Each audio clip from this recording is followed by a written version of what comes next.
हमारे देश में मुग़ल शासकों ने लंबे समय तक शासन किया है। ऐसे में देश के इतिहास में मुग़लों का जिक्र आना स्वाभाविक है। भारत में मुग़ल शासकों की बात की जाए तो ख़ास तौर से अकबर और औरंगज़ेब का नाम ही सामने आता है। उसकी वजह भी है।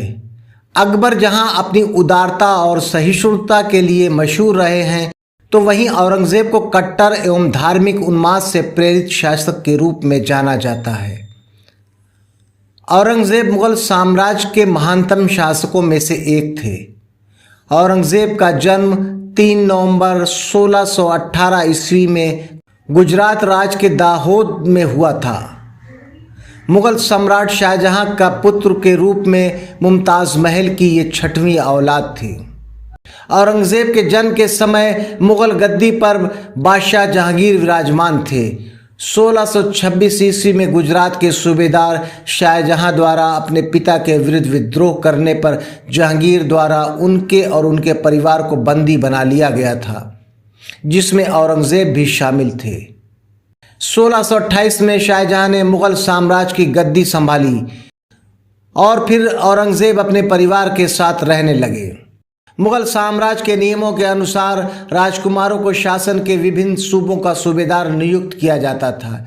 इसी परंपरा के तहत शाहजहां ने अपने बेटे औरंगज़ेब को 1634 में दक्कन का गवर्नर बनाया। अपने गवर्नर बनने के 3 साल बाद ही औरंगज़ेब द्वारा राबिया दुर्रानी के साथ विवाह कर लिया। औरंगज़ेब की बहन 1644 में आग लगने की वजह से जलकर मारी गई थी। इसके बाद भी औरंगज़ेब 3 हफ्तों बाद आराम से दिल्ली दरबार पहुंचे। औरंगज़ेब की इस हरकत से बादशाह शाहजहां बहुत ही नाराज़ हुए और उन्होंने औरंगज़ेब से सभी जिम्मेदारियों को वापस लेते हुए सूबेदार पद से हटा दिया था। साथ ही सज़ा के तौर पे बादशाह ने औरंगज़ेब के दरबार में आने पर पाबंदी लगाते हुए औरंगज़ेब पर और भी तरह तरह की पाबंदियां लगा दी थी। साल 1945 में शाहजहां ने औरंगज़ेब को फिर से बहाल करते हुए उन्हें गुजरात का सूबेदार बनाया। गुजरात का सूबेदार रहते हुए औरंगज़ेब ने बेहतर प्रशासनिक कुशलता का परिचय दिया, जिसकी वजह से उन्हें अफगानिस्तान, सिंध, मुल्तान का सूबा भी सौंपा गया। साल 1952 में औरंगज़ेब को फिर से दक्कन की जिम्मेदारी सौंपी गई। मुग़ल साम्राज्य में उत्तराधिकार के लिए कोई नियम का न होने की वजह से हमेशा गद्दी के लिए जंग छिड़ी रहती थी। शाहजहां भी इस बात से वाकिफ थे कि उनकी मौत के बाद दिल्ली की गद्दी के लिए ज़बरदस्त संग्राम होगा। यही वजह रही कि उन्होंने अपनी ज़िंदगी में दारा शिकोह को अपना उत्तराधिकारी घोषित कर दिया था।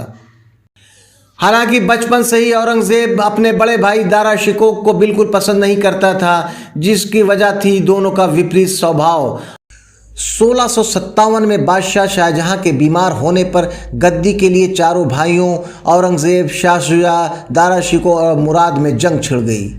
इसमें सबसे पहले बनारस में शाह शुजा और सुलेमान शिकोह के बीच में लड़ाई हुई। 1658 में सामूगढ़ की लड़ाई में औरंगज़ेब ने दारा शिकोह को हरा दिया और 1669 में दिल्ली की गद्दी पर बैठ गया।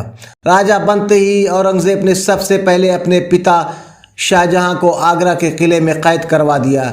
इसके बाद अपने भाई दारा शिकोह को देशद्रोह के आरोप में सूली पर चढ़वा दिया।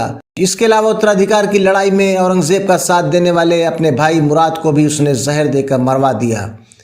इस तरह के कामों की वजह से औरंगज़ेब को मुग़ल साम्राज्य के सबसे क्रूरतम और बर्बर शासकों के रूप में याद किया जाता है।